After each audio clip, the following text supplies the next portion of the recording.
नाज़रीन, दादू मां ख़बर है जेका अवां ताईं पहुंचायूं पिया। हुबदार जी रिपोर्ट मुताबिक़ दादू उस्ताद बुखारी गवर्नमेंट डिग्री कॉलेज दादू में कैरियर डेवलपमेंट ऐं स्कॉलरशिप बाबति अहम सेमिनार मुनक़िद कयो वियो, जंहिंमें शागिर्दनि वॾे अंग में शिरकत कई। सेमिनार जा मेहमान ख़ासि डॉक्टर सुल्तान शेख हुआ, जेके हमाद बिन खलीफ़ा यूनिवर्सिटी कतर में साइंसदान तौरु ख़िदमतूं सर अंजाम ॾेई रहिया आहिनि।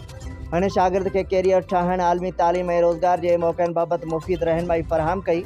डॉक्टर सुल्तान शेख पंहिंजे ख़िताब दौरान मौसर CV ऐं रेज़्यूमी लिखण जा तरीक़ा, प्रोफेशनल ईमेल लिखण, आलमी स्कॉलरशिप्स ॻोल्हण ऐं अप्लाई करण जो तरीक़ो ऐं विच ओभर में बैनुल क़ौमी सर्टिफिकेटनि ऐं रोज़गार जे मौक़नि बाबति तफ़सीली रोशनी विधी। उन मौक़े ते शागिर्दनि मुख़्तलिफ़ सवाल पुण कया, जिन जा डॉक्टर सुल्तान शेख तफ़सीली जवाब ॾिना।